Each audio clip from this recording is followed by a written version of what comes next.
Ребят, всем привет! Вот наконец-то настал тот день, когда мы будем делать шумоизоляцию колес на моей Audi A4. Сзади у меня набор для шумоизоляции автомобильных шин от компании Шумов. Сегодня мы его затестим. Замеры до шумоизоляции я уже сделал, сейчас я снимаю 4 колеса. Едем в шиномонтажку, разбортовываем их, потом едем сюда обратно в бокс, возвращаемся. Делаем шумоизоляцию шин и едем обратно в шиномонтажку, все это забортовывать. Кто не видел, как выглядит набор для шумоизоляции автомобильных шин, то выглядит он вот так. Мне его на тест предоставила компания Mr. Wolf. Когда вернемся в шиномонтажке, распечатаем этот комплект, и я покажу вам, что в нем находится. Ну а теперь снимаем все 4 колеса и отправляемся в шиномонтаж.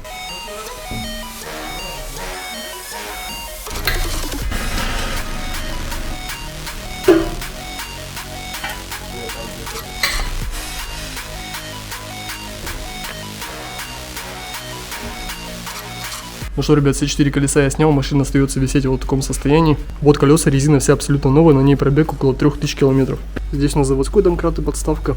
По задней части 2 металлические вот такие подставки. И спереди у нас остался стоять подкатной домкрат. Пока ждем машину, которая должна приехать к Саньку, потом поедем на шиномонтажку и расскажу про набор.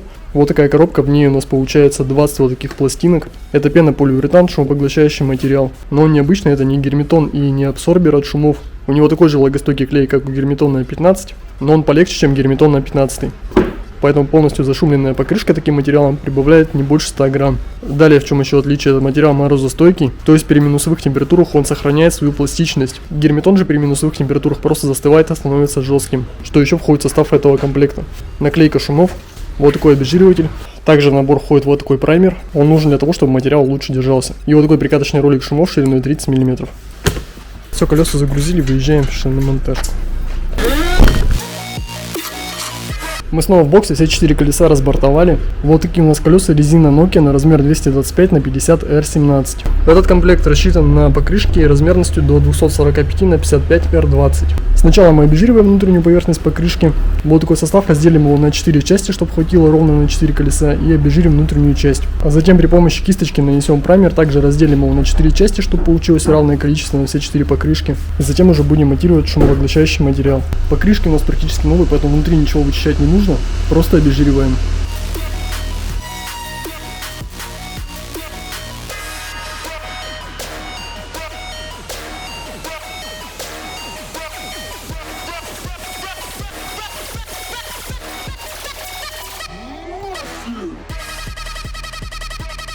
Вот так после обезжиривания выглядит внутренняя поверхность покрышки.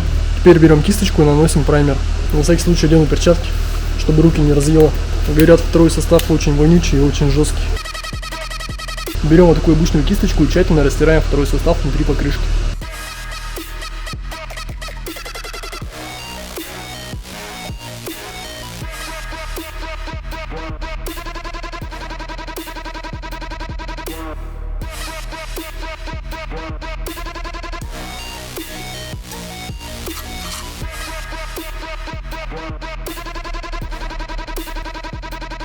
Сейчас попробую показать этот процесс поближе. Наливаем немножко праймера.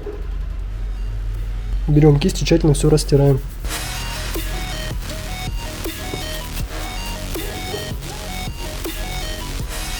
Праймер очень быстро, кстати, высыхает. И запах очень похож на клей Момент.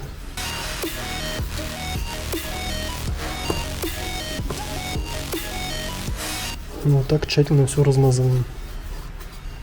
И продолжаем таким образом обрабатывать всю покрышку.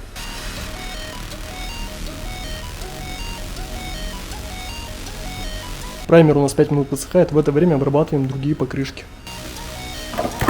Все то же самое, сначала обезжириваем, затем наносим праймер. Кстати, в инструкции написано праймер наносить губкой и тонким слоем, но я наносил кисточкой, и слой получился немного толще, чем должен быть. Но думаю, это никак особо ни на что не повлияет.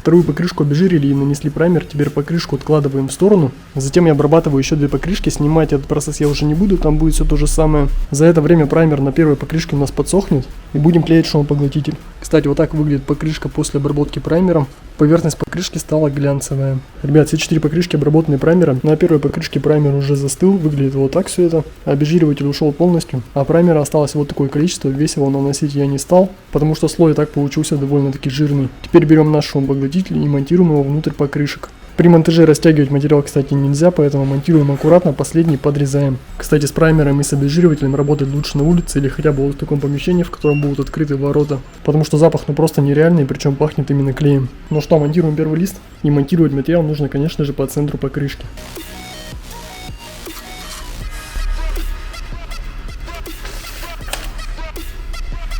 Сначала разглаживаем его рукой, потом прикатываем валиком. Даже новый валик достану.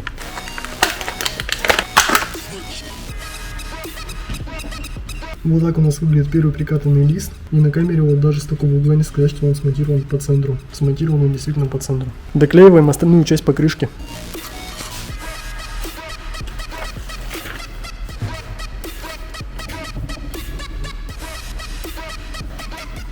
На самом деле процесс довольно простой. Материал, кстати, очень хорошо липнет к праймеру. Когда заклеим все обшивки, попробуем отодрать один кусочек. Я думаю, у нас ничего не получится. Это у нас уже 4-й лист, и этим листом нужно будет сомкнуть круг. Поэтому сначала его примеряем и аккуратно его отрезаем с небольшим запасом. Затем монтируем получившийся кусок. И смотрим, что у нас получилось в итоге. На покрышку 17 диаметра ушло почти 4 листа. Вот в этом месте есть небольшой перепад, то есть материал пошел немножко не по центру, но думаю, ничего страшного не будет. Первая покрышка готова, точно так же заклеиваем все остальные.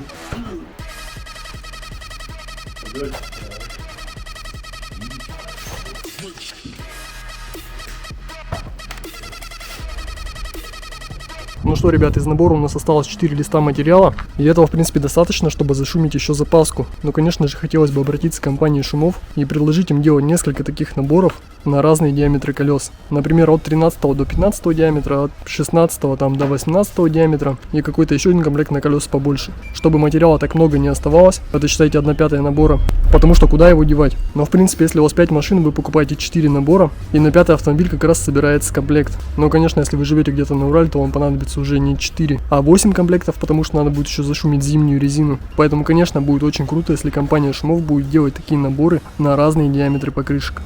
Вышел из бокса, потому что там свет отключили.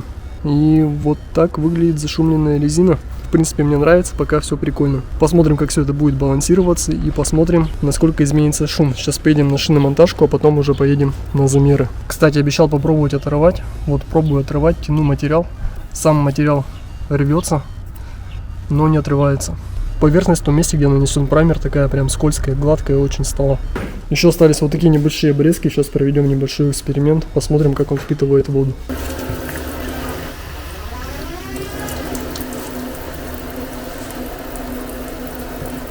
Да, воду материал впитывает. Ну, в принципе, как губка работает. Пропитался сразу насквозь. При этом, кстати, клей действительно влагостойкий. И даже вот намокший он приклеивается.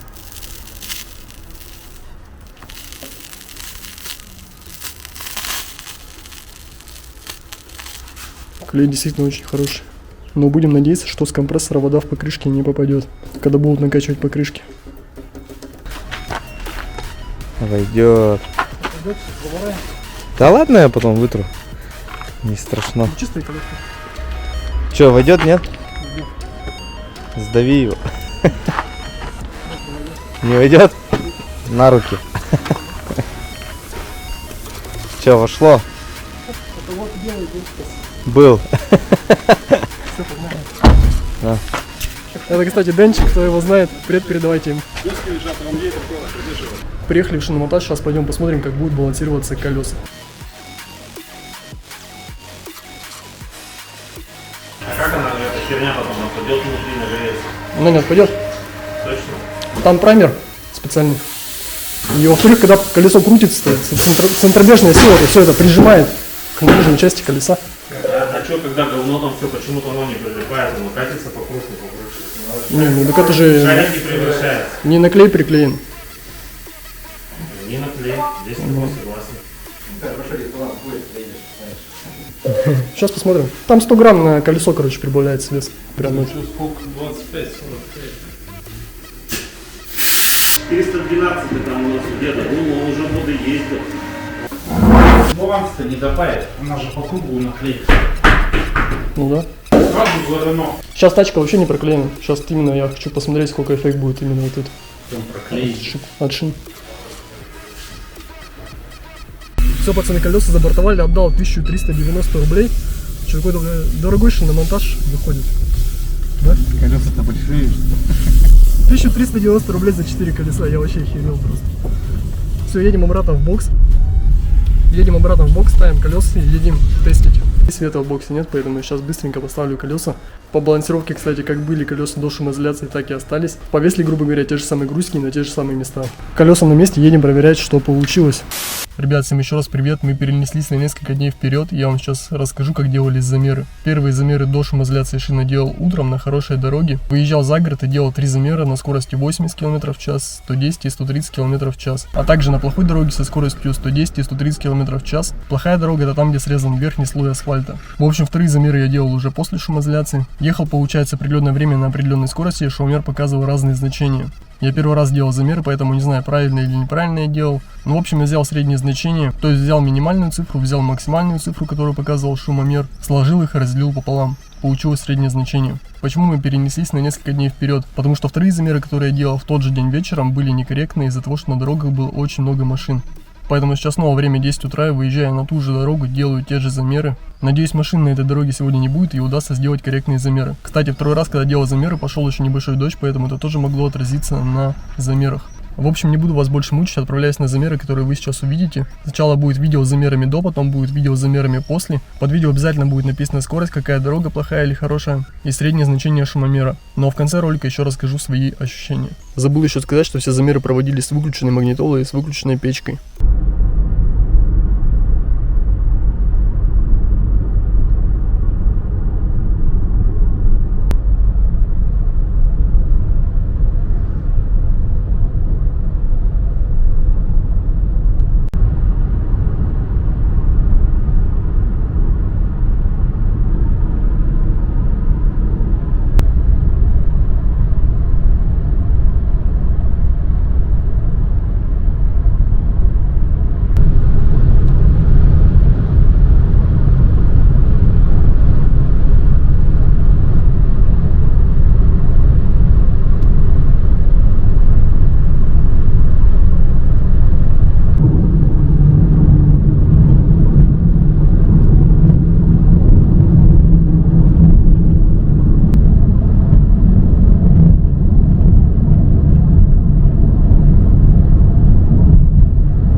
Посмотрели, сам их еще не смотрел, но могу сказать, что замеры делать это очень сложно. Потому что нужно, чтобы все совпало, чтобы не было машин, чтобы была нормальная погода, чтобы был такой же ветер, если он есть. И я только за сегодня проехал по этой дороге раз 5, наверное, туда-обратно, чтобы поймать тот момент, когда не было других машин, и чтобы поймать тот момент, когда можно было развить нужную скорость и продержать ее определенное время. Поэтому те, кто пишет, что на замеры уходит полчаса, там час времени, но это в реальности не так. Потому что если просто выехать из бокса шумомером, проехать по городу до шумоизоляции, потом также сделать проехать по городу после шумоизоляции с шумомером, то такие замеры вам ничего не дадут, потому что в городе замерить что-то просто, я думаю, что нереально. Опять же, из-за огромного количества других автомобилей, из-за того, что невозможно какое-то определенное время поддерживать определенную скорость. В общем, это мое мнение, если я не прав и у кого-то получается в городе делать нормальные замеры, то напишите об этом в комментариях.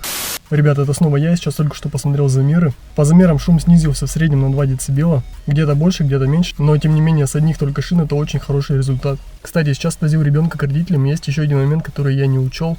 А именно сразу после шумоизоляции я катался по городу с выключенной музыкой, с выключенной печкой. Ездил по городу, ездил по трассе и акцентировал свое внимание именно на шуме шин.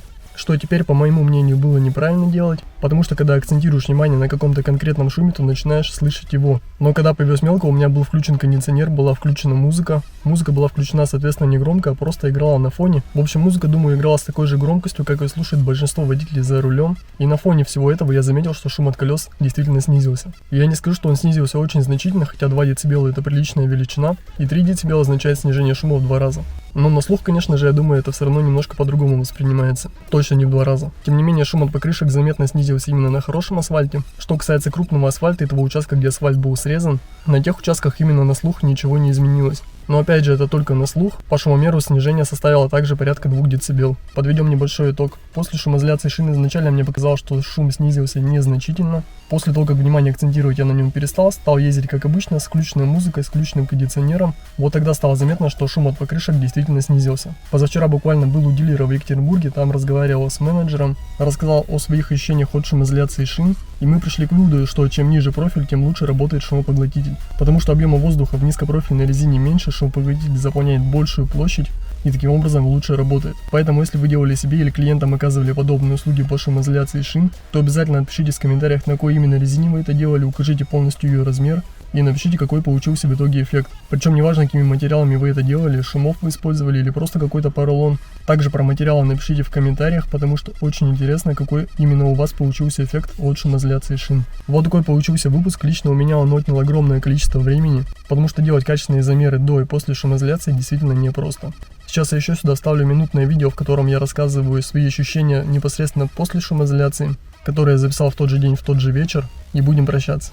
Ребят, все колеса зашумлены, замеры сделаны, все как вы просили. За предоставленный комплект спасибо компании Mr. Wolf, ссылка на них будет в описании и в закрепленном комментарии. Там будет ссылка на сайт, где вы сможете заказать материалы шумов с доставкой по России от 5000 рублей бесплатно, скорее всего бесплатно. А также там будет ссылка на их YouTube канал, заходите, смотрите. Кто с Екатеринбурга, можете записываться к ним на шумоизоляцию, сделают все в лучшем виде. Ну а теперь мои ощущения от шумоизоляции шин. Во-первых, 1390 рублей за шиномонтаж и балансировку 4 колес 17 диаметра. Это очень дорого, ребята. Но я, конечно, не знаю, может сейчас цены такие. Но мне почему-то это показалось вообще нереальной суммой. Я думал там, ну типа рублей 600-700 и погнали. Но нет, 1390. Дальше, что касается комплекта шумоизоляции. Комплект неплохой, там есть все, что необходимо, материал положен с запасом. Есть полная инструкция, как что делать, есть прикаточный ролик даже в комплекте. Ну и, конечно же, самое главное, это обезжириватель и праймер. Причем праймер реально хороший, материал от него прямо не отдирается. Что касается эффекта после шумоизоляции и моих личных ощущений, то скажу честно, эффекта вау я не почувствовал, но я в принципе был к этому готов, потому что на этом автомобиле зашумлены только шины. Во-вторых, сам автомобиль Audi A4 в кузове B8 достаточно тихий сам по себе. Но что самое интересное, когда я только выехал и поехал по городу, такое ощущение было, что больше стал слышать именно двигатель. А шум от покрышек на хорошем асфальте до 60 км в час, по моим ощущениям, практически пропал. То есть я когда ехал по городу, я отчетливо слышал шум двигателя и практически не слышал шум покрышек. Но хочу заметить, что и до этого на хорошем асфальте шум покрышек особенно не выделялся. Дальше, что касается трассы, я сейчас, конечно же, приду домой и сверю свои замеры до и после шумоизоляции и посмотрю, насколько именно уменьшился этот шум в децибелах. Но что касается моих ощущений, то он уменьшился, но уменьшился незначительно. Но на участке с шершавым асфальтом, точнее на том участке, где асфальт просто сняли, какого-то эффекта по снижению шума от покрышек лично я не услышал. Но опять же, сейчас приду домой, сверю замеры и посмотрим, что они покажут. Ну что, ребят, замеры действительно расставили все на свои места. И скорее всего на зимнюю резину, которой у меня пока нет, я также буду делать шумоизоляцию шин, когда приобрету резину. Кому бы лично я порекомендовал делать подобную шумоизоляцию? Во-первых, тем, у кого автомобиль уже полностью зашумлен, но чего-то не хватает. Во-вторых, тем, кто делает шумоизоляцию арок и хочет получить максимальный эффект в плане снижения шума от дороги, можно сделать заодно шумоизоляцию шин. Ну и в-третьих, тем, кто приобретает новую резину, можно сразу же купить набор для шумоизоляции шин и зашумить ваши покрышки еще до шиномонтажа. Чтобы вам не пришлось так же, как мне, потом все разбортовывать, снова платить просто нереальные деньги за шиномонтаж, за балансировку и так далее. Это лично мое мнение, но делать или не делать шумоизоляцию покрышек на вашем автомобиле решать только вам. Напишите, кстати, в комментариях, сделали бы вы себе подобную шумоизоляцию или нет и почему. Ну а теперь я пошел домой домонтировать видео, до новых выпусков, всем пока.